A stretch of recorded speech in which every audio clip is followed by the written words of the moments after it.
오늘 본문의 말씀은 바로 이러한 사도권에 대한 확증에 이어 두 번째 갈라디아서를 쓴 주제가 되는 복음에 대한 개략적인 선포의 말씀이 오늘 기록되어져 있습니다. 바울은 이 편지를 써 보내면서 2절에 이런 말을 합니다. 이 편지를 쓰는데 나 혼자 쓰는 게 아니다. 함께 있는 모든 형제와 더불어 너희들에게 문안하고 너희들에게 편지를 쓰고 있다. 바울이 이 이야기를 하는 데는 이유가 있습니다. 너희들은 내가 사도가 아니라고 말하고 내가 전한 복음이 잘못된 것이라고 이야기하고 있지만 이 복음은 나의 복음이 아니다. 이 복음은 나 혼자만 믿고 있는 복음이 아니다. 이 복음은 나 혼자만 그렇게 말하는 복음이 아니다. 나와 함께 있는 여러 형제들도 이 복음을 믿고 있고 이 복음을 전하고 있다. 다시 말해 사람들은 바울의 사도권을 부정하면서 바울의 복음이라고 국한 지으면서 바울이 틀렸다라고 말을 하는데 바울은 논리를 다르게 펴는 거죠. 이건 나의 복음, 나만의 복음이 아니다. 나만의 설교가 아니다. 이건 모든 교회들이 믿고 있는 바이고 모든 정통 교회들이 그리고 사도들과 제자들이 다 그렇게 가르치고 있는 바이다 라는 것을 이야기하기 위해서 오늘 2절과 같은 나와 함께 있는 모든 형제들과 더불어 이 진리를 너희에게 써보낸다 라고 이야기하는 겁니다. 저는 우리 모두의 믿음이 나 개인의 믿음이 아니라 우리의 믿음이 될 수 있기를 바랍니다. 바울은 지금 바울의 복음이라고 말하지를 않습니다. 그것은 바울의 복음이 아닙니다. 바울도 믿고 있었던 교회, 공교회의 복음이었습니다. 여러분, 우리 모두가 믿고 있는 복음이 나만의 복음, 나만의 신앙이 아니라는 사실을 여러분 늘 고백하시기 바랍니다. 내 안에 있는 믿음이 나만의 믿음이 아니고 그 사람도 가지고 있는 믿음, 같은 믿음이라는 것을 인정할 수 있어야 합니다. 그래서 여러분 늘 말씀드리지만 교회를 자랑하지 말고 복음을 자랑하고 예수님을 자랑해야 됩니다. 목사를 자랑하면 안 됩니다. 정말 훌륭한 목사님들도 어느 한날 이상한 일 때문에 복음에 가로막는 일들을 보면 사람은 자랑할 게 못 됩니다. 예수님을 자랑하고 여러분 십자가를 자랑해야 됩니다. 그것이 우리가 영원토록 이야기할 핵심 진리입니다. 예수님을 자랑하는 해성교회 될 수 있기를 다시 한번 주의 이름으로 축원합니다. 우리가 믿고 의지하고 붙잡아야 될 진리는 그리스도 십자가밖에 없습니다. 자, 그런 면에서 오늘 본문은 바울이 복음이 무엇이냐 이것을 우리에게 분명하게 이야기해 줍니다. 저는 4가지로 좀 요약해서 여러분과 말씀을 나누려고 합니다. 첫 번째는 우리가 구원을 받았다라고 말할 때 이 구원이 어떤 방법으로 이루어졌느냐라는 겁니다. 4절 한번 보십시오. 같이 읽습니다. 그리스도께서 하나님 곧 우리 아버지의 뜻을 따라 이 악한 세대에서 우리를 건지시려고 우리 죄를 대속하기 위하여 자기 몸을 주셨으니 따라합시다. 그리스도께서 우리 죄를 대속하기 위하여 자기 몸을 주셨으니. 한 번 더 따라하십시오. 그리스도께서 자기 몸을 주셨으니. 우리가 구원 얻은 방법이 바로 이겁니다. 그리스도께서 자기 몸을 주셨기 때문에 우리가 구원을 얻게 되었습니다. 예수님의 십자가 죽음의 특징은 우리 예수님께서 우리의 죄를 대신 갚기 위한 희생, 우린 이것을 대속적 죽음이라고 말을 합니다. 바로 이것 때문에 우리의 구원이 이루어졌습니다. 구약 성경에서 짐승을 잡아 죽여 그 피를 뿌리는 제사 제도를 정한 이유는 죄의 대가는 생명이다 라는 것을 보여주기 위함이었습니다. 죄의 대가는 생명입니다. 죄의 대가가 생명이기 때문에 그 죄를 씻으려면 생명이 있어야 되는데 그 생명의 핵심, 성경은 이렇게 말하죠. 생명의 근원이 피에 있음이니라. 그래서 피의 제사를 반드시 드리도록 했습니다. 물론 짐승을 죽여 그 짐승을 불태우고 그 피를 뿌린다고 해서 인간이 지은 죄가 없어지는 것은 아닙니다. 없어지진 않지만 죄를 죄로 인정하고 이 죄를 씻는다, 용서한다는 의미로 피의 속죄 제사가 정해졌던 겁니다. 그런데 여러분, 이 짐승 제사에는 한계가 있습니다. 죄를 지을 때마다 짐승을 계속 잡아야 됩니다. 그러면 여러분, 이미 지은 죄는 씻어줄 수 있을런지 몰라도 그 죄를 짓게 만드는 우리의 내면 속에 있는 죄성, 아직 열매라는 죄악으로 나타나지는 않았지만 내 안에서 자라나고 있는 이 죄성은 도대체 어떻게 용서받을 수 있을까요? 죄는 용서받을 수 있겠지만 죄를 짓고 있는 나의 존재, 앞으로도 짓게 될 나의 존재는 영원히 해결받을 길이 없는 겁니다. 그래서 짐승 제사로는 구원에 이를 수 있는 길이 없는 거예요. 그래서 예수님께서 이 땅에 오셔서 직접 피를 흘리십니다. 그런데 이 피는 우리가 지은 죄를 씻어주기 위한 피가 아니라, 지은 죄를 씻어줄 뿐만 아니라 지을 죄의 속성까지도 없는 것으로 깨끗하게 씻어주시는 그리스도의 피입니다. 그러나 더 본질적인 것은 예수님의 십자가 죽음은 없어지지 아니하는 우리의 죄성 자체를 없는 것으로 씻어주시는 것으로 엄청난 은혜의 구원을 우리에게 가져다 준 사건이라는 겁니다. 여러분, 예수님은 십자가에서 저주받은 자로 간주되신 것이 아니라 실제로 저주를 받으셨습니다. 앞으로도 살펴보게 되겠지만 갈라디아서 3장 13절에는 이런 구절이 있습니다.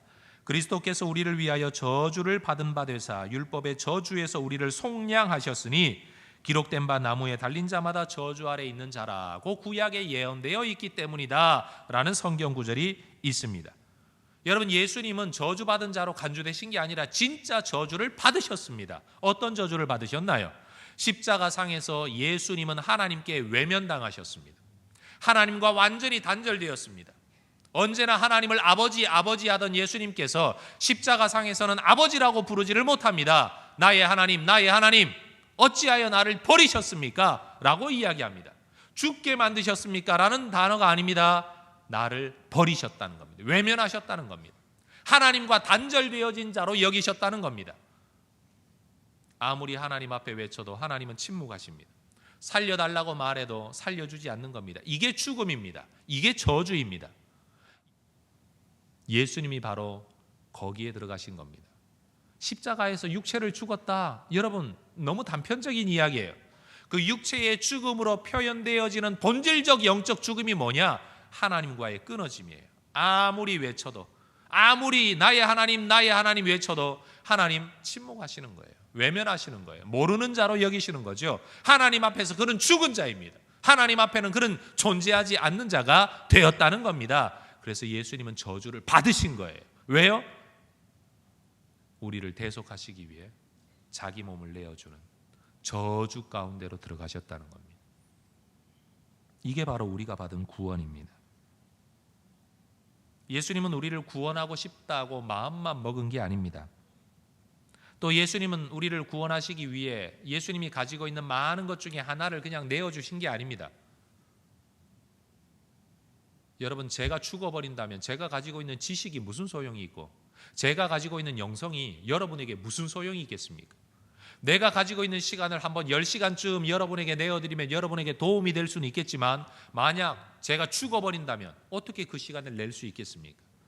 예수님은 예수님이 가지고 있는 많은 것 중에 하나를 우리에게 내어주신 게 아니라 자기 몸을, 자기 존재를 우리를 위하여 그냥 내어주셨습니다. 우리의 구원은 그렇게 이루어졌습니다. 여러분, 구원은 공짜가 아닙니다. 우리가 지불할 능력이 없기 때문에 예수님께서 직접 자기 생애, 존재라는 몸값을 내어주셔 우리에게 주신 것일 뿐입니다. 따라합시다. 구원은 공짜가 아니라 은혜입니다. 잊지 마십시오. 그래서 성경은 말하는 겁니다. 그리스도께서 우리 죄를 대속하기 위하여 자기 몸을 주셨으니. 우리는 이러한 방법을 통해, 이러한 길을 통해 구원을 얻었습니다. 두 번째, 그렇다면 왜 예수님은 자기 몸을 내어주시면서까지 우리를 구원하셨을까요? 구원의 목적이 뭘까요? 4절은 이렇게 말합니다. 이 악한 세대에서 우리를 건지시려고. 여러분, 십자가에서 자기 몸을 내어주신 그리스도의 죽음의 본질이 우리 죄를 대속하기 위한 것이라면, 그렇게 우리를 대속하신 예수님의 목적은 우리를 건지는 겁니다. 건지는 겁니다. 여러분, 기독교는 건짐의 신앙 종교입니다. 우상을 팔아먹고 살던 삶과 땅에서 아브라함을 건져내신 하나님은 감옥에서 요셉을 건져내시고 애굽에서 이스라엘 백성을 건져내시고 먹고 살 길이 없는 광야에서 이스라엘 백성을 건져내시고 가나안 땅에 정착하고 난 다음에도 이방 민족과 나라들의 공격에서부터 당신의 백성들을 건져내시고 바벨론 포로에서 당신의 백성을 건져내시고 풍랑이는 바다에서는 베드로를 건져내시고 감옥에서 베드로를 건져내시고 폭도들이 사도 바울을 둘러싸 돌로 쳐 죽이려고 할 때 그의 종 바울을 건져내시고 어둠의 세력에서 우리를 건져내신 분, 그분이 하나님이십니다. 우리가 받은 구원은 건져냄입니다. 정말 놀라운 성경에 꿰뚫고 흐르는 하나의 결 중에 하나가 바로 모세의 이름이 건져냄 받은 자로서 건져낼 자라는 뜻을 가지고 있는 모세라는 이름입니다. 그리고 예수님의 이름도 결국 건져냄을 받은 자인 동시에 건져낼 자라는 이름의 뜻을 가지고 있다는 겁니다. 여러분, 성경은 한 사람의 이름이 지어지는 것조차도 우리가 알 수 없는 굉장히 깊은 하나님의 진리를 담고 있습니다. 따라합시다. 우리는 건져냄 받은 자입니다. 근데 어디서 건져냄을 받았나요? 이 악한 세대에서요. 여러분, 이 악한 세상이 아닙니다. 만약 우리가 이 세상에서 건짐을 받았다면 그 다음 다른 세상에 살아야죠. 금성에 가서 살든지 화성에 가서 살든지 아니면 땅 파고 지하에 가서 살든지 바닷속에 가서 살든지, 하나님은 이 세상에서 우리를 건져 다른 세상 살게 하신 게 아닙니다. 성경은 이 악한 세대에서 우리를 건졌다고 말합니다. 하나님과 단절되어진 세상, 똑같은 세상이지만 하나님 없다고 생각하는 세상에서 하나님 있는 세상으로, 하나님의 은혜가 베풀어질 수 없는 세상에서 하나님의 은혜가 임하는 세상, 세대 가운데로 우리를 보내어 주신 겁니다. 건져내셨다는 겁니다. 여러분, 성도는 땅에 발을 딛고 살지만 하늘의 삶을 사는 사람입니다. 세상법 안에서 살지만 하나님의 뜻을 따라 사는 사람입니다. 세상에서 수고하고 살지만 하늘에서 거두기를 꿈꾸는 사람입니다. 세상에서 수고하여 세상에서 얻기를 바라는 게 아니라 세상에서 수고하여 하늘에서 얻기를 바라고 사는 사람들이 그리스도인입니다. 그래서 바울은 로마서 12장 2절에서 너희는 이 세대를 본받지 말아라. 왜? 이 세대에서 건져냄 받은 자이니까. 그러니 이 세대에서 건져냄 받은 자가 이 세대를 본받으면 어떻게 하냐? 건져냄 받은 다른 세대의 삶을 살아야 된다. 그 다른 세대의 삶이 뭡니까? 오직 마음을 새롭게 함으로 변화를 받아 하나님의 선하시고 기뻐하시고 온전하신 뜻이 무엇인지 분별하고 살아가는 삶, 그게 다른 세대의 삶이라는 거죠. 여러분, 우리가 바로 이 건져냄의 은혜를, 이 악한 세대에서 건져냄의 은혜를 받은 자라는 것, 이것이 바로 구원의 목적이라는 걸 알아야 됩니다. 이 악한 세대에서 구분되어진 삶을 살아가실 수 있기를 주의 이름으로 축원합니다. 왜? 우리는 그 목적을 위해 구원받았기 때문입니다. 세 번째, 그러면 이러한 방법과 이러한 목적을 위해 우리에게 주어진 구원은 어디로부터 말미암은 것이냐? 4절은 이렇게 말합니다. 우리 아버지의 뜻을 따라. 예수님의 죽음, 그 십자가 죽음의 그 모든 본질, 목적, 방법, 기원은 우리의 뜻으로 말미암은 것이 아니라 아버지의 뜻을 따른 것이었습니다. 이 말은 아버지가 원했기 때문에 예수님은 어쩔 수 없이 따를 수밖에 없었고, 예수님은 자기 몸을 내어주신 것이 아니라 예수님은 자기 몸을 빼앗긴 것이라는 뜻이 아닙니다. 예수님은 자기 몸을 빼앗기지 않고 자기 몸을 내어주셨습니다. 자발적 순종이라는 겁니다. 여러분, 예수님의 십자가의 비밀이 뭔 줄 아십니까? 하나님이 아무리 죄를 씻어도 죄를 용서하고 회개하고 또 용서하고 회개하고 뭐 이런 일들이 반복되어져도 어찌할 수 없는 우리를 구원하시기로 우리 하나님이 작정하셨다는 겁니다. 그리고 그 하나님의 작정이, 결심이 어디에서 나타났느냐? 십자가의 죽음이라는 방법으로 결심하셨다는 겁니다. 십자가에서는 우리를 구원하시려는 하나님의 사랑이 나타납니다. 그래서 우리가 잘 알고 있는 요한복음 3장 16절, 하나님이 세상을 이처럼 사랑하사 그랬습니다. 이처럼 사랑했다. 어떻게 해요? 독생자를 주시기까지 사랑했다. 그리고 십자가는 하나님의 사랑의 표현입니다. 그런데 여러분, 십자가에는 하나님의 사랑만 드러나는 게 아닙니다. 그 십자가에는 그 아버지의 뜻을 알고 있는, 사람을 사랑하는 아버지의 뜻을 알고 있는 아들 예수님이 자발적으로 그 아버지의 뜻을 따라 우리를 사랑하시려고 자기를 내어주신 순종이 십자가에 있습니다. 다시 말합니다. 예수님은 자기 몸을 빼앗긴 게 아닙니다. 예수님은 자기 몸을 내어주셨습니다. 그래서 십자가에서는 하나님의 사랑과 아들 예수님의 자발적인 순종이 나타납니다. 이 십자가를 구원의 길이라고 믿는 우리는 어떻게 살아야 되느냐? 내 삶을 향한, 또 나를 통하여 저 세상을 사랑하시는 우리 아버지의 뜻에 대하여서 나 역시도 자발적인 순종을 함으로써 때때로는 십자가와 같은 삶을 마땅히 살아가는 것, 이것이 우리가 지고 가야 할 십자가의 삶이다. 바울은 그런 논리를 우리에게 펴니다. 저 세상을 사랑하기 위하여 아들을 통해 뭔가를 하기 원하셨던 아버지의 뜻에 아들은 자발적으로 순종했습니다. 이게 우리가 붙잡는 십자가입니다. 붙잡는 십자가입니다. 여러분, 예수의 십자가를 믿는 사람은 나의 십자가를 져야 합니다. 이게 십자가의 비밀이고 이게 십자가의 진리입니다. 그렇다면 네 번째로, 그런 구원이 방법, 목적, 그리고 기원이 이러하다면 그 구원이 우리에게 가지고 오는 결과는 무엇이냐? 3절은 이렇게 말합니다. 같이 읽어보겠습니다. 우리 하나님 아버지와 주 예수 그리스도로부터 은혜와 평강이 있기를 원하노라. 은혜와 평강이 항상 짝을 지어 나타나는 것은 바울의 인사말의 특징입니다. 그런데 성경과 문화를 연구하는 사람들이 이렇게 말합니다.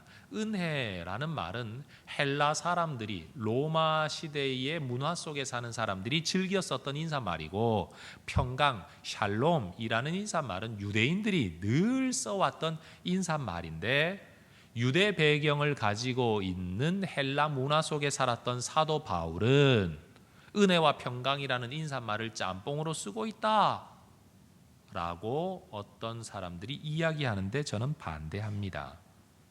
그건 그 당시의 인사말을 바울이 의미 없이 그냥 받아서 쓰는 말이 아니라는 겁니다. 더군다나 어떨 때는 은혜, 어떨 때는 평강 이렇게 쓴다면 그럴 수 있겠지만, 바울은 그의 모든 편지에서 언제나 은혜와 평강을 짝을 이루어 사용합니다.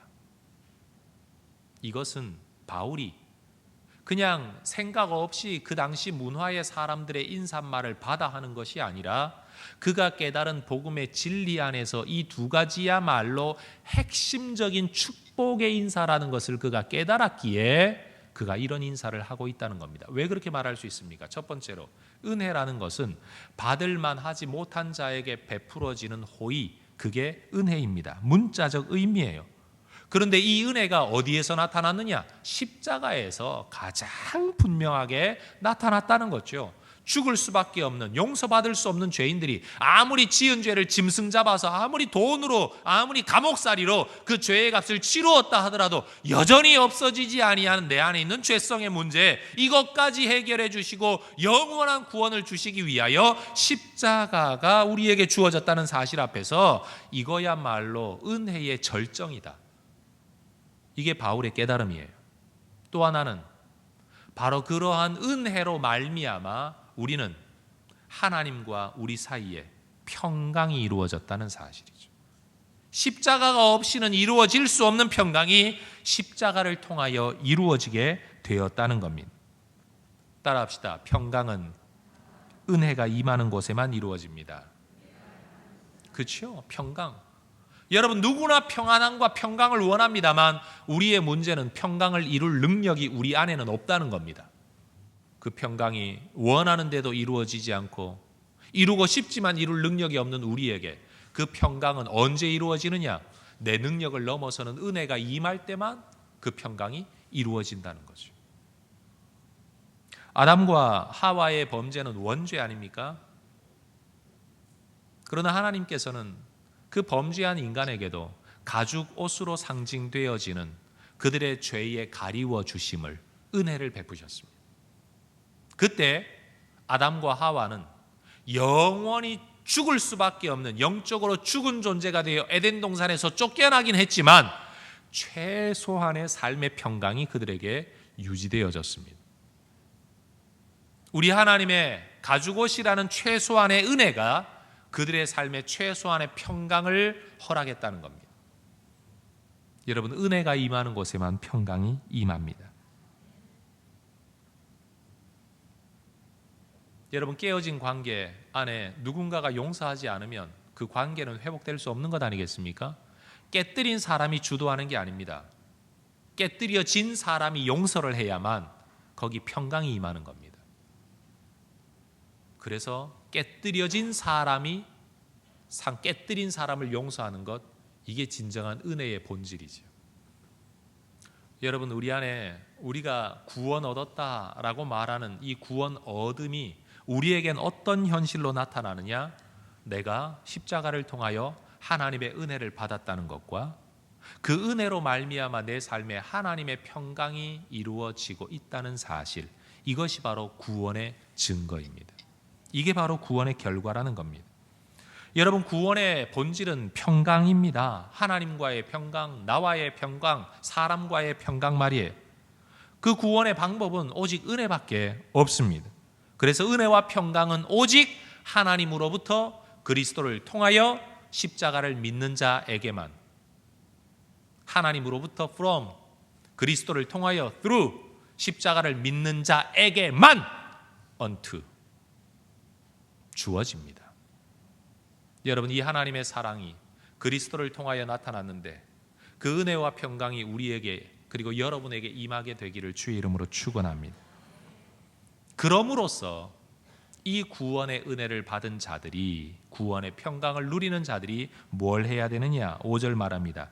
영광이 그에게 세세토록 있을지어다. 그리고는 말합니다. 아멘. 여러분, 저를 보십시오. 사도 바울이 영광이 그에게 세세토록, 그가 누굽니까? 그리스도 아닙니까? 하나님 아닙니까? 사람이 영광이 하나님께 세세토록 있을지어다 그런다고 그 영광이 있어집니까? 이건 사도 바울이 명령하는 게 아닙니다. 그렇게 있을 것입니다. 마땅히 있어야 됩니다. 라는 고백문입니다. 그래놓고도 이게 자기 말이 아니기 때문에, 내가 주체가 되는 말이 아니기 때문에 그는 거기에 동의합니다. 아멘! 그렇게 되기를 믿습니다. 그렇게 되기를 원합니다. 맞습니다. 그래야만 됩니다. 라고 고백하고 있는 겁니다. 예수 믿는 사람들이 인사합니다. 할렐루야, 할렐루야. 그러면 오글. 뭐 지가 믿음이 얼마나 좋다고 하나님을 찬양하고 하나님 영광이 어쩌고 저쩌고 그런 인사를 하나? 그런데 여러분, 한번 생각해 보십시오. 그리스도 십자가 죽음의 본질이 나를 향한 대속적 값을 대신 지불하되 자기 몸을 내어주어 저주받아 죽기까지, 그런 은혜가 내게 주어졌다는 사실을 깨닫는다면, 또 그리스도 십자가의 죽음의 목적이 내가 이 세상을 살지만 이 세상이 아닌 하나님의 은혜의 세상 안에 살도록 나를 건져내시는 것이 목적이라는 것을 깨닫게 된다면, 더불어 그리스도 십자가의 죽음이 나를 향한 아버지의 사랑, 아버지의 뜻으로 말미암은 것이라는 것을 알게 된다면, 더 나아가 그리스도 십자가의 죽음을 예수님이 그렇게 두려워하셨음에도 불구하고 자발적으로 자기를 내어주셔서 우리의 구원이 완성되었다는 사실을 알게 된다면, 여러분, 어떻게 우리가 주님을 찬양하지 않을 수 있겠습니까? 어떻게 할렐루야라는 말과 우리 그리스도, 우리 주님을 사랑합니다라는 말이 어떻게 오글거린다는 말을 할 수 있겠습니까? 그게 그렇게 부자연스럽다면 여러분은 아직도 구원의 감격을 모르는 분입니다. 구원이 뭔지를 모르는 거예요. 내가 받은 구원이 뭔가를 안다면 오글거리는 것을 넘어서서 여러분 정말로 오글거림의 극치를 달릴 정도로 고백할 수 있어야 그게 정말 하나님을 사랑하는 성도의 모습이라고 말할 수 있습니다. 그래서 우리 혜성의 성도들과 더불어 우리가 주께로부터 받은 은혜를 아는 성도들이 될 수 있기를 원합니다. 그리고 그 은혜를 믿는 자가 되기를 원합니다. 그리고 그 은혜를 받은 자로서 평강을 누리는 자 될 수 있기를 원합니다. 그래서 우리의 찬양이 껍데기 찬양이 아니라, 배운 찬양이 아니라 내 속에서부터 넘쳐나는 찬양이 될 수 있기를 소망합니다. 정말로 우리 주님께로부터 받은 은혜와 평강, 그것이 있게 한 십자가의 구원 사건, 그것이 내 안에서 늘 감격으로 되새겨져서 힘껏 했는데도 더하지 못해서 안타깝고, 더하지 못해서 내 속이 상하는, 예배 1시간 드리고 돌아가면서도 말씀 더 듣고 싶고 찬양을 더 하고 싶고 기도를 더 하고 싶은데 이런 마음의 아쉬움이 남는 사람이 진짜 예수쟁이입니다. 전 여러분들에게 늘 질문해요. 제가 성도다운 성도, 목사다운 목사가 되기를 꿈꾸는 사람으로서, 이런 목사로서 저는 여러분에게 늘 안타깝게 호소하고 싶어요. 여러분, 정말 여러분 성도다운 성도가 되셔야 됩니다.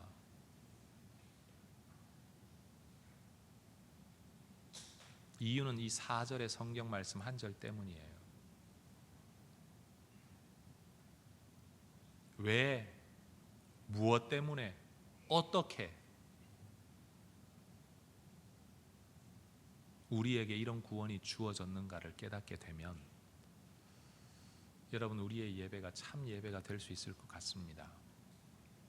교회 다니는 사람이 많아지는 교회, 표면적으로는 나쁘지는 않은 교회입니다만, 제가 바라는 교회는 교회 다니는 사람이 많아지는 교회가 아니라 예수로 감격하고 예수로 기뻐하고 예수를 사랑하고 예수를 높이기에 인생을 건 사람들이 있는 교회가 진짜 교회인 것 같습니다.